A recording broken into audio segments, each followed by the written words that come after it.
राधा वल्लभ लाल जी को वृंदावन में जिन्होंने विराजमान किया, ऐसे श्री हितरवंश महाप्रभु भगवान की वंशी के अवतार। हरिवंश महाप्रभु के चरित्र में एक बहुत सुंदर लीला आती है कि जब आप छोटे थे ना, तभी से आपका नियम था, प्यास लगती थी तो वही पानी पिएंगे जो ठाकुर जी को भोग लगा हो। ठाकुर जी की झारी जी का जल हो, ठाकुर जी का चरणामृत का जल हो, चाहे प्यासे मर जाएंगे लेकिन उसके अलावा कुछ नहीं पिएंगे। और भूख लगेगी तो वही पाएंगे जो ठाकुर जी को पधराया जा चुका है। उसके अलावा चाहे दुनिया के बहुव्यंजन सामने रख दिए गए हों, भूखे सो जाएंगे लेकिन ठाकुर जी की वस्तु लिए बिना नहीं सो। एक बहुत सुंदर लीला सुना है। एक बार हरिवंश बालक थे, छोटे बालक है, जैसे बालक खेल रहे हैं ऐसे छोटे से बालक थे। तब से उनका नियम था कि उनके पिताजी के जो सेवा के ठाकुर जी थे वो पूरे दिन उनको ही देखते रहते थे। पूर्व जन्म का उनको याद रहता था कि मैं निकुंज की एक सखी हूं, वंशी सखी, वंशी अली। तो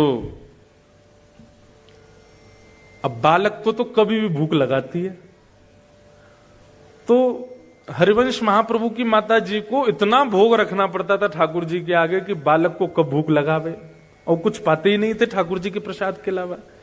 लेकिन एक दिन हरिवंश बालक को रात्रि अर्धरात्रि में रोने लगे, सोते सोते। माता जी पिताजी के बीच में सो रहे थे, सोते सोते रोने लगे। माँ पिता उठ गए, क्या हुआ बालक, क्या हुआ क्या हुआ, क्यों रो रहे हो? भूख लगी है। उनके पिताजी व्यास मिश्र तुरंत अपनी पत्नी से बोले, देवी लाओ कुछ खिलाओ। बोले, अरे कुछ खिलाओ, जानते नहीं हो आप ये बिना भोग लगाई कोई वस्तु पाता नहीं है। तो बोले रात्रि का कोई, बोले वो सब रात में पा चुके हैं सब लोग, अब कुछ ऐसा है नहीं, सब अमनिया है। अमनिया जिसका भोग ना लगा उसको अमनिया कहते हैं, सब अमनिया है, ठाकुर जी का भोग कुछ भी नहीं है अभी। लेकिन छोटा बालक रोए, अब उसके आगे कौन से वेद शास्त्र जिद चलती है। तो व्यास मिश्र जी बोले, सुनो अभी नींद में है, रो रहा है, इसको क्या पता, कुछ भी ले आओ, धर दो सामने।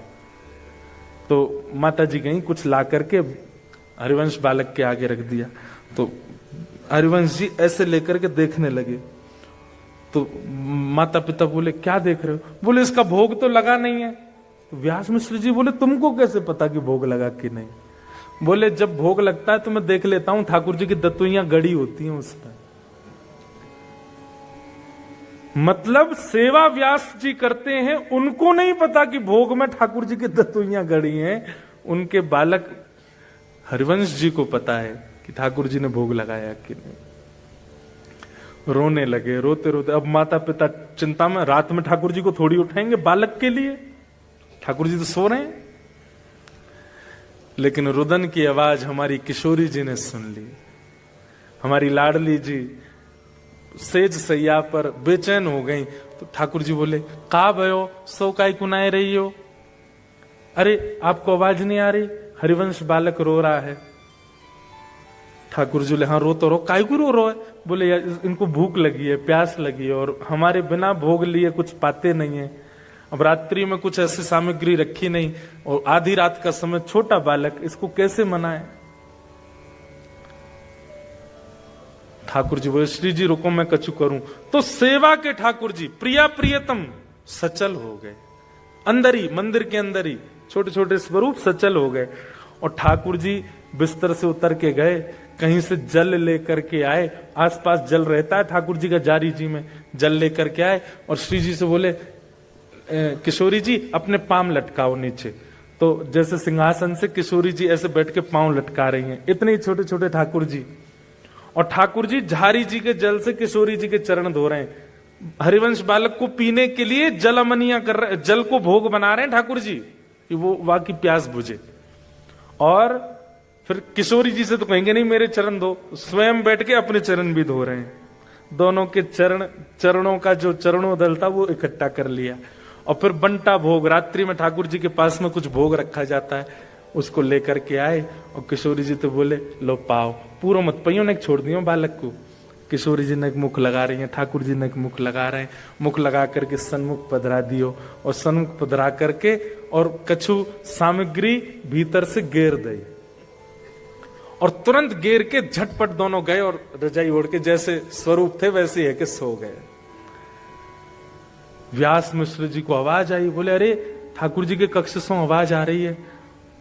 गए, जैसे धीमे से गए तो सामग्री जो गिर गई थी नीचे, कुछ खिलौने होंगे ठाकुर जी के, वो उठा के ऐसे पर्दा हटा के ऊपर धरने लगे। तो वहीं क्या देखा, बिना ठाकुर जी के उठाए ठाकुर जी के चरणों का चंदन मिश्रित जल एक पात्र में रखा है और ठाकुर जी के मुंह से टूटे भय लड्डू, जो रात में साबुत लड्डू रखे थे वो लड्डू फूटे भय एक पात्र में रखे हैं।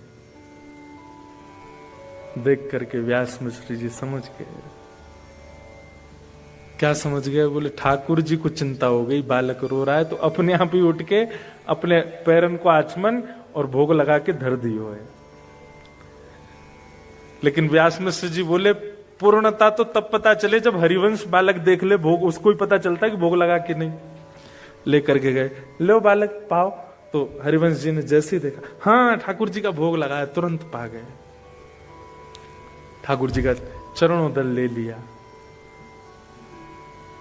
ऐसी स्थिति, इसको कहते हैं विरक्त इंद्रिय।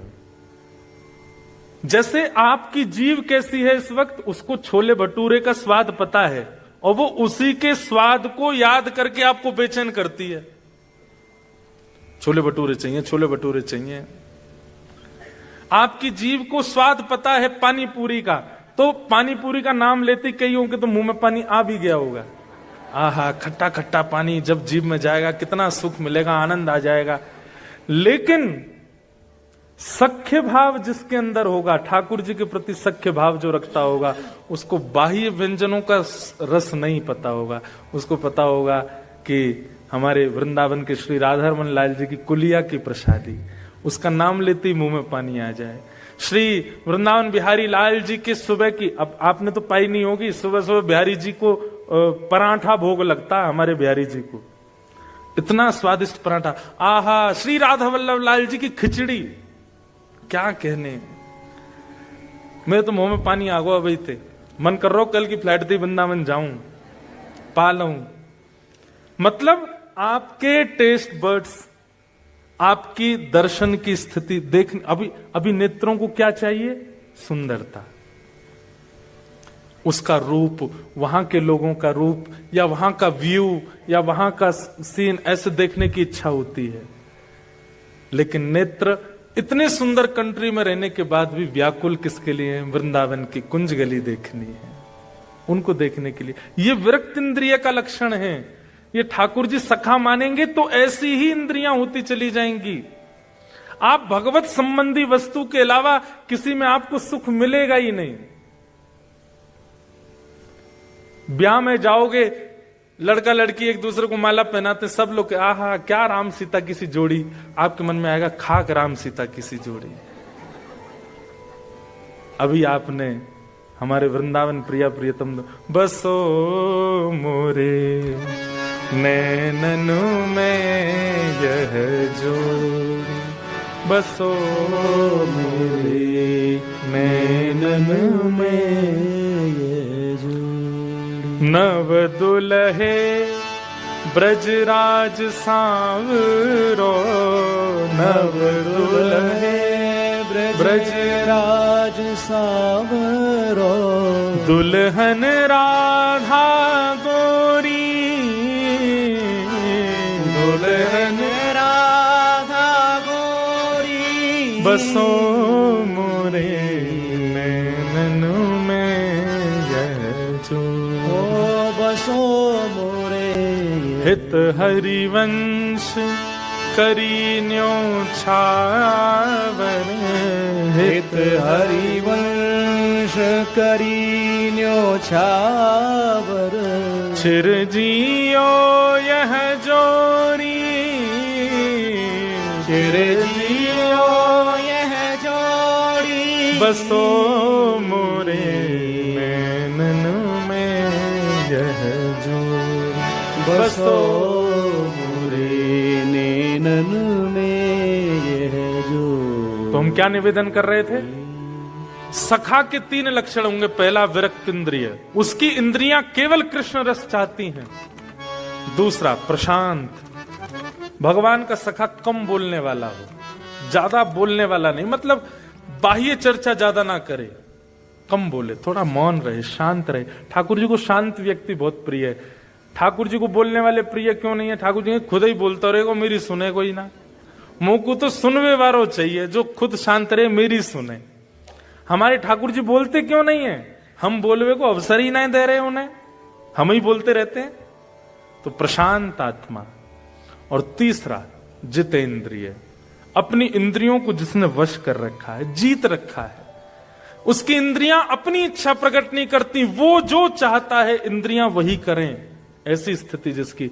ये 3 लक्षण जिसमें आ जाएं वो सखे।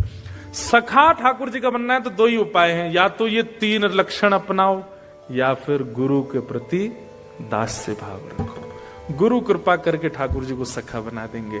और नवदा भक्ति का अंतिम भाव है आत्मनिवेदनम। आत्मनिवेदन मतलब हमारे ब्रज में एक पद गाते हैं, ठाकुर जी के शयन में हम रोज गाते हैं। रसिक प्रीतम हित चित की बातें, रसिक प्रीतम हित चित की बातें, श्री गिरधारी जी सो कहिए, श्री गिरधारी जी सो कहिए, तलहटी गोवर्धन की रही, तलहटी गोवर्धन। आत्मनिवेदनम का मतलब क्या है? जैसे आप लोगों ने अनुभव किया होगा, जैसे किसी दिन मन भारी हो जाता है, आप क्या करते हो? आप बहुत बेचैन हो। अब आपको पूरी दुनिया में एक ही व्यक्ति दिखता है जिससे आप बात करके मन को हल्का कर सकते हो।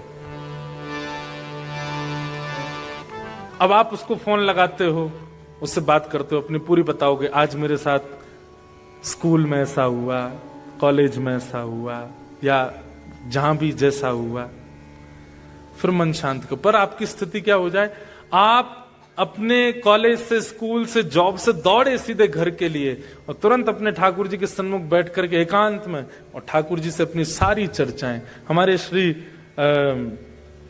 रामसुखदास जी महाराज कहते थे, ठाकुर जी से चर्चा करना, इसी को आत्मनिवेदन कहते हैं। अगर नवदा भक्ति आपके चित्त में अष्ट भक्ति नहीं आई है और आप ठाकुर जी से चर्चा करोगे तो आपके मन में पाषाण भावना ही रहेगी ठाकुर जी के प्रति। लेकिन अष्ट भक्ति अगर आपके चित्त में प्रकट हो चुकी है, उसके बाद जब आप नवम भक्ति प्रकट करोगे, ठाकुर जी से अपने हृदय की चर्चा करोगे, नाथ कुछ नहीं करना, केवल यहां से प्रारंभ करना। कैसे?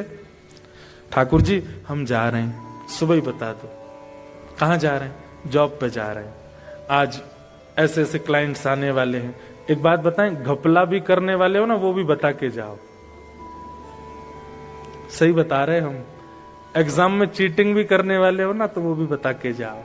ठाकुर जी पीछे वाला मेरे जो रोल नंबर होगा ना, उसको ज्यादा आता है, मैं उससे पूछूंगा, थोड़ा वो 1-2 क्वेश्चन पूछूंगा, तीसरा नहीं, ज्यादा नहीं, हाँ सब बता जाओ ठाकुर जी। जो आप माता पिता को भी नहीं बता के गए वो बता जाओ।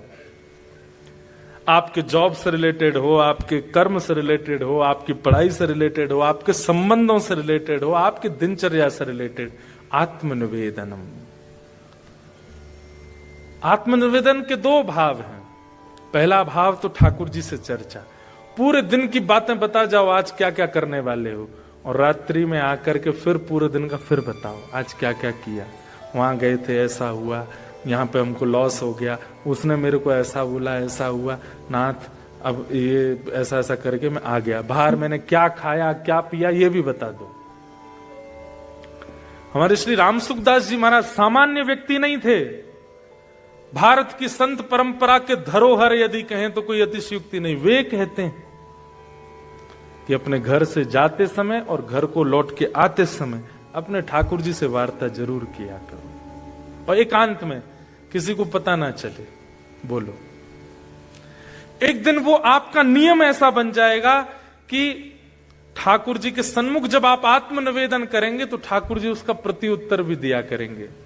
दूसरी बात, आज आप पहले ही बता के गए हो मैं क्या घपला करने वाला हूं, क्या गलत करने वाला हूं, किस पर क्रोध करने वाला हूं, किस पर रोष करने वाला हूं, अपने दोष पहले ही बता करके गए हो, तो जब उस दोष की स्थिति में पहुंचोगे ठाकुर जी कंट्रोल रखेंगे कि वो दोष अतीत में ना हो जाए।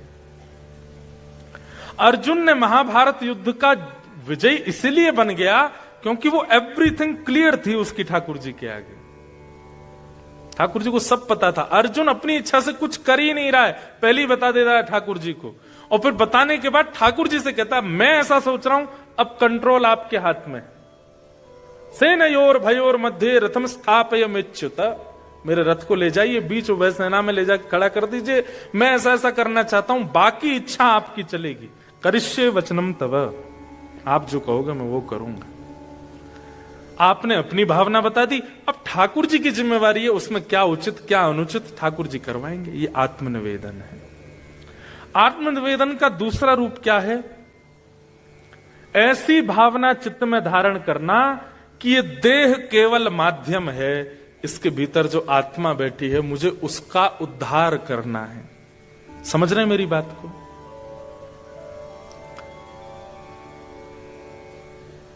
आप विदेश में रहते हैं, लोग लंदन में रहते हैं, अमेरिका में रहते हैं, ऑस्ट्रेलिया में रहते हैं, लोगों से मिलते हैं। हर किसी का उस देश में बसने का भाव नहीं होता, हर किसी का। कुछ कुछ लोगों का नहीं होता है। कुछ लोग किस लिए गए विदेश में कि हम महाराज जी बस इसलिए आए हैं, ये करना है, ये हो जाएगा, हम वापस अपने देश चले जाएंगे। ठीक वैसे ही आप आत्मा हैं और आप इस देह में आए हैं। इस देह को ही पोषण करके, इस देह का ही दास बनके या इस देह की ही इच्छाएं पूर्ति करते हुए नहीं रहना है।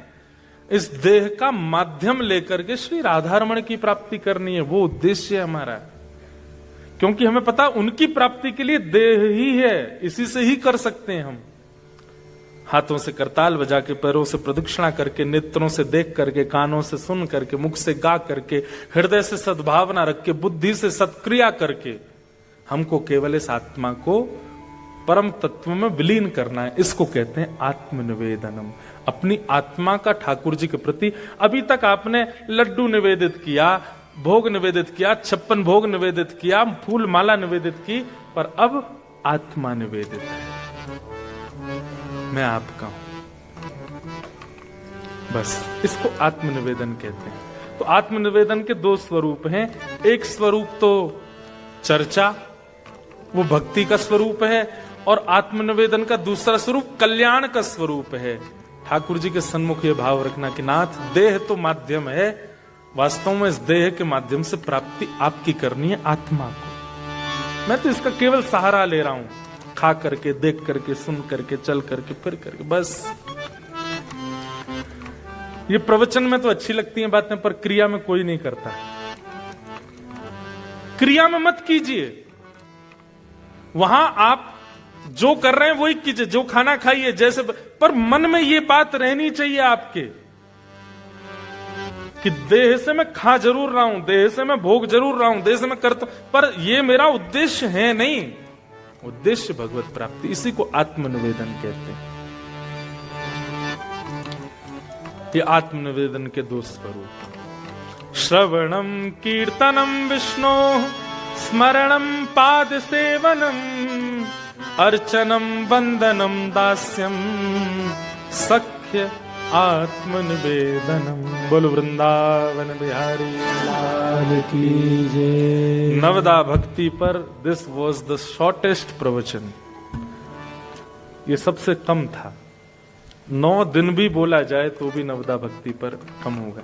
अच्छा, एक नवदा भक्ति का एक स्वरूप और है, पता है? नवदा भक्ति के सतयुग त्रेता द्वापर में कौन कौन आचार्य हुए जिन्होंने इन भक्तियों से भगवान को प्राप्त किया, फिर उन पर प्रवचन होता, वो और अद्भुत होता। श्रवण भक्ति के आचार्य कौन है, कीर्तन भक्ति के आचार्य कौन है, पाद सेवन भक्ति के आचार्य कौन है, फिर उन आचार्यों पर चर्चा चलती। तो वो तो बहुत बृहद प्रसंग है, पर एक शॉर्टेस्ट प्रवचन नायरोबी में आज नवदा भक्ति पर पूर्ण हुआ।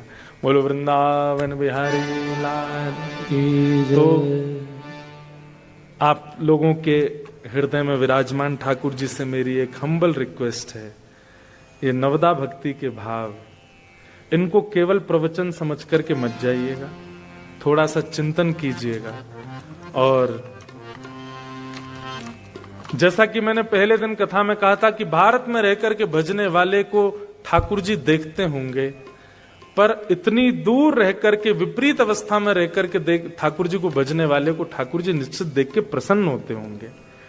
आप लोगों को ये अपॉर्चुनिटी मिली है कि आप वियोगात्मक भक्ति कर सकते हो, क्योंकि आपके लिए जगन्नाथपुरी, द्वारिका, वृंदावन सब बहुत दूर है। कैसे आऊं रे नंद लाला तेरी गोकुल नगरी, बड़ी दूर नगरी। मीराबाई कहती दूर नगरी, बड़ी दूर नगरी, दूर नगरी, बड़ी दूर नगरी। मीरा के प्रभु गिरधर नागर, मीरा के प्रभु गिरधर नागर, तुमरे दरस बिन मैं तो हो गई बाबरी, बड़ी दूर नगरी। हाँ तुमरे दर्श बिन में तो हो गई बाबरी, बड़ी दूर नगरी। ये भाव आप लोगों को गाना चाहिए। बहुत दूर है यहां से वृंदावन, पर जैसा कि मैंने कहा देह के लिए दूर होगा, हृदय के लिए तो आप जहां हो वहीं वृंदावन प्रकट कर सकते हैं। इसलिए आप सबके हृदय में विराजमान मेरे ठाकुर जी को बारंबार प्रणाम। और इस 3 दिवसीय सत्र को हम आज यहाँ विराम प्रवचन को दे रहे हैं। उत्सव तो अभी प्रारंभ होगा। बहुत बहुत धन्यवाद हमारे जानी फैमिली और शाह फैमिली का, जिन्होंने पूरे नायरोबी के इतने सारे वैष्णवों के लिए यह 3 दिन का सत्संग सत्र किया। एक अंतिम बात हम पूछें, 3 दिन कम लग रहे हैं ना? हैं? इसलिए अगली बार हम 5 दिन के लिए आएंगे। और हैं? क्या 7 नहीं, हम 5 दिन कथा करेंगे, फिर बाकी के दिन चुपचाप घूमेंगे। आप लोग यहाँ आकर के बसे हो तो आप लोगों का फायदा क्या लेंगे? हम आपके घरों में रह के यहाँ घूमेंगे भी, थोड़ा अपने लाल जी को घुमाएंगे भी। तो 5 दिन का सत्र है और डेट भी लगभग सुनिश्चित है। एक कथा को विश्राम करके यहाँ का सत्र दिया गया है। कौन सी डेट थी? 5 मार्च से लेकर के और 10 मार्च तक, 5 to 10 मार्च 2026। आप सब लोग तैयार रहिए, अभी से ही तैयारियों में लग जाइए। और ये पहली कथा है, आप लोगों से हमारी भेंट पहली बार हुई है, अच्छा मिलन हुआ है। अफ्रीका के लिए एक मन में ऐसा भाव रहता तो बहुत गर्मी पड़ती होगी, पर यहाँ तो भाई क्या अच्छा मौसम रहता है। मैंने अभी तो ये समर चल रहा है और बोले हाईएस्ट समर और चल रहा है, तो फिर तो आनंद ही आएगा। तो अगले वर्ष हम आएंगे, तब तक के लिए आप सब लोग ध्यान रखिए।